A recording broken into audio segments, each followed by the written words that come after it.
Morning friends, good morning from Shantiniketan. আজ হচ্ছে 22শে March 2026। আমরা এই মুহূর্তে আছি শান্তিনিকেতনে। আপনারা দেখতে পাচ্ছেন আমি রেডি হয়ে গেছি। আজকে আমাদের ডেস্টিনেশন প্রথমে কঙ্কালীতলা যাব, ওখানে পুজো দেব, তারপর ফিরে আসবো আমাদের এই হোটেলে। এই যে পেছনে আমাদের হোটেল। তারপর এখান থেকে খাওয়া দাওয়া করে ফ্রেশ হয়ে খাওয়া দাওয়া করে আমরা যাব বোলপুর স্টেশনে। আজকে আমাদের লাস্ট ডে ঘোরার। আজকে আমরা এখান থেকে চেক আউট করবো, করে ফিরবো কলকাতা।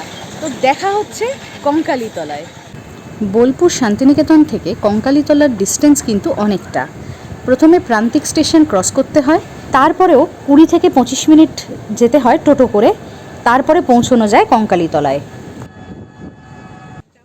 আমাদের প্ল্যান ছিল সকালবেলায় আমরা পৌঁছবো কঙ্কালীতলায় এবং ফাঁকায় ফাঁকায় পুজো দেব।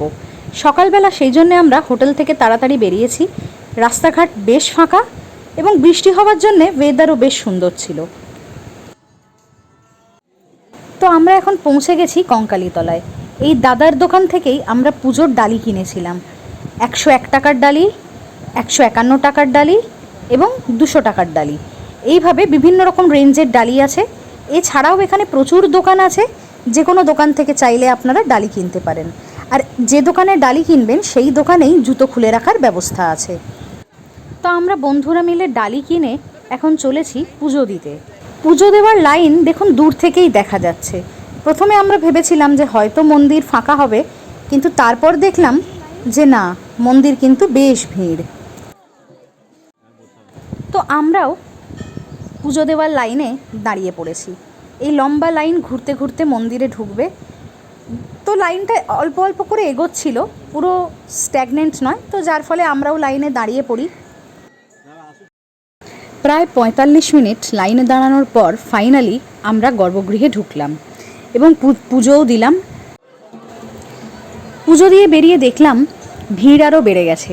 যে লাইনটা আমরা গেটের কাছ থেকে শুরু করেছিলাম, সেই লাইনটা এখন আরও ভিড় বেড়ে গিয়ে গেট ছাড়িয়ে বেরিয়ে গেছে। ভিড় এখানে সবসময়ই থাকে, তবে লাইনটা একটু এগোয়, তো যার ফলে ভিড় অতটা বুঝতে পারা যায় না। কঙ্কালীতলা হলো বোলপুর শান্তিনিকেতনের খুব বিখ্যাত একটা শক্তিপীঠ। এটি কোপাই নদীর ধারে অবস্থিত। শান্তিনিকেতন থেকে প্রায় 8 থেকে 10 কিলোমিটার দূরে অবস্থিত। হিন্দু পুরাণ অনুযায়ী দেবী সতীর দেহের কঙ্কাল বা কোমরের অংশ এখানে পড়েছিল বলে এই জায়গার নাম কঙ্কালীতলা। তবে লোককথা অনুযায়ী যখন ভগবান শিব সতীর দেহ কাঁধে নিয়ে তাণ্ডব করছিলেন, তখন বিষ্ণুর সুদর্শন চক্রে সতীর দেহ 51টি অংশে বিভক্ত হয়ে বিভিন্ন স্থানে পড়ে। সেই স্থানগুলিকেই বলা হয় শক্তিপীঠ। কঙ্কালীতলা সেই 51 পীঠের অন্যতম। এখানে দেবীকে দেবগর্ভা এবং শিবকে রুরু ভৈরব নামে পুজো করা হয়। মন্দিরের পরিবেশটা খুব শান্ত, একটু রহস্যময় অনুভূতির। কোপাই নদীর ধারে শ্মশানঘাটও আছে, তাই তন্ত্র সাধনার সঙ্গে এই জায়গার যোগ রয়েছে বলে অনেকেই মনে করেন।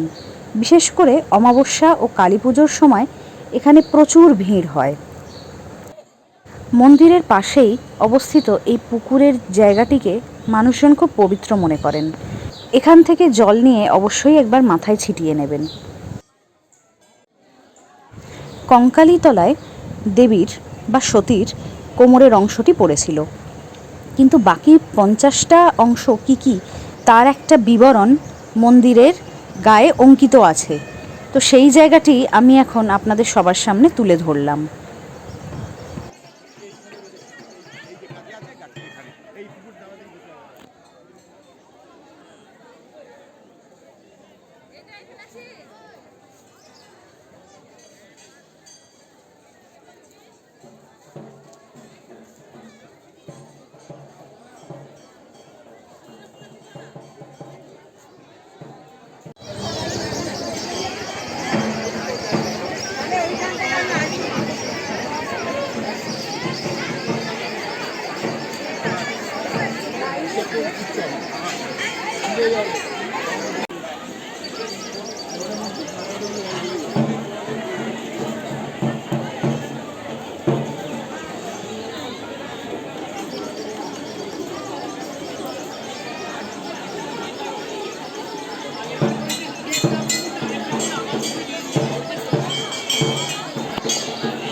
মন্দির কমপ্লেক্সের মধ্যে মনস্কামনা গাছও আছে।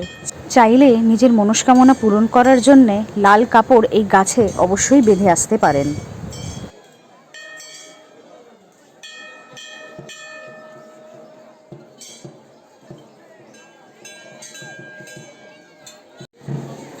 কঙ্কালীতলায় মূল মন্দিরের পাশে আরও ছোট ছোট দুটি মন্দির আছে, সেখানেও মা কালী পূজিত হন।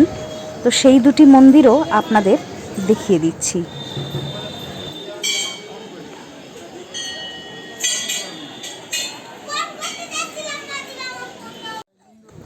কঙ্কালীতলার সামনেই আছে কোপাই নদীর ঘাট। কঙ্কালীতলায় পুজো দিয়ে তারপর আমরা পৌঁছে গেছিলাম কোপাই নদীর ঘাটে। ঘাটে পৌঁছে দেখলাম এখানে বেশ কিছু স্ট্যান্ড রাখা।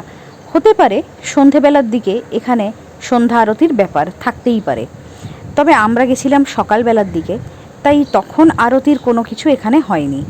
তবে কোপাই নদীতে বেশ জল ছিল, দেখতে বেশ ভালো লাগছিল জায়গাটা। কোপাই নদীর ঘাটে বেশ খানিকটা সময় আমরা কাটাই, তারপর পুনরায় ফিরে আসি কঙ্কালীতলার মন্দির চত্বরে। কঙ্কালীতলার মন্দির চত্বরের মধ্যে প্রচুর দোকান বসেছে। অলরেডি কিছু দোকান বসে গেছে, আর বাকি কিছু দোকান ততক্ষণে নিজেদের পসরা সাজিয়ে বসতে চলেছে। একদিকে মন্দিরের ভিড়, আর একদিকে শপিং করার জায়গা, দুটোই আমাদের কাছে ভীষণ লোভনীয়। তাই দেরি না করে আমরা এই মন্দির চত্বরের মধ্যে থাকা দোকানগুলোতে এক্সপ্লোর করা শুরু করি। এক্সপ্লোর করতে গিয়ে দেখি এখানে অনেক কিছু জিনিস বিক্রি হচ্ছে, ফটো ফ্রেম থেকে শুরু করে বাচ্চাদের খেলনা, শান্তিনিকেতন স্টাইলের ব্যাগ, জামা কাপড়, শান্তিনিকেতন স্টাইলের ব্লাউজ, একাধিক জিনিস বিক্রি হচ্ছে। বলতে গেলে এখানে একটা হাট, ছোটোখাটো হাটই বসে গেছে। তো আমরা বিভিন্ন দিকে ঘুরে ঘুরে সব কিছু দেখছিলাম। কঙ্কালীতলার এই হাট থেকে আমি আমার নিজের জন্যে একটা শান্তিনিকেতন স্টাইলের পাঞ্জাবিও কিনেছি। তবে একটা কথা আমি এখানে বলে রাখবো, আপনারা এখান থেকে যাই শপিং করুন না কেন, বার্গেন অবশ্যই করবেন। আমিও বার্গেন করেছি, এবং সত্যি কথা বলতে গেলে যে দাম দোকানদার চেয়েছিল আর আমি যা পে করেছি তার মধ্যে কিন্তু আকাশ আর পাতালের ডিফারেন্স ছিল। পুরো অর্ধেকের কাছাকাছিতে বার্গেন করে আমি দাম নামিয়ে এনেছি। তো আপনারাও বার্গেন করবেন, না হলে অবশ্যই ঠকে যাওয়ার সম্ভাবনা আছে। কঙ্কালীতলার মন্দির চত্বরের মধ্যেও বাউল গান এবং বাউল নাচ হচ্ছিল। আবারও আমি দাঁড়িয়ে যাই সেই বাউল নাচের জায়গায়।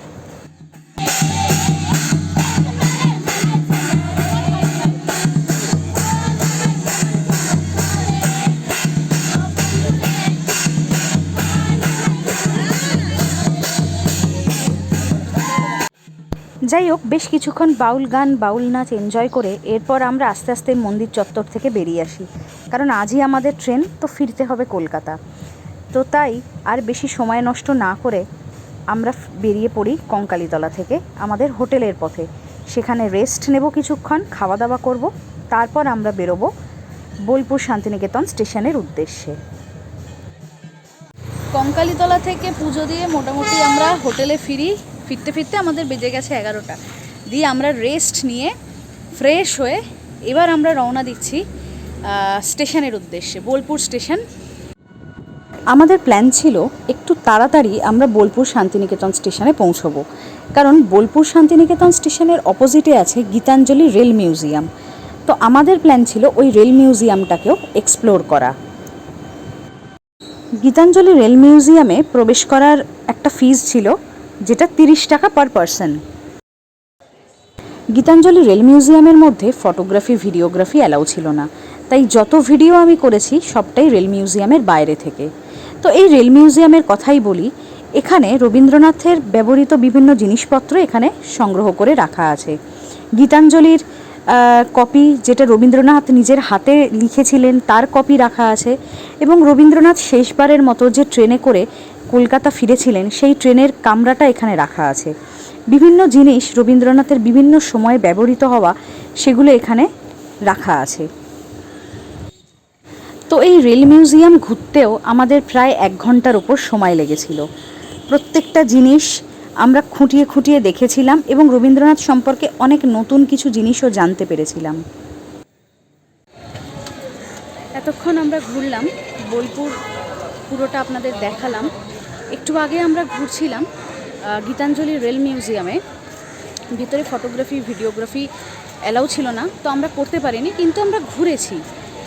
এবারে আমরা ঢুকবো বোলপুর শান্তিনিকেতন স্টেশনে। আমাদের ট্রেন আছে 2:45 নাগাদ, 2:45 বলবো না, 2:54 নাগাদ, মা তারা এক্সপ্রেস।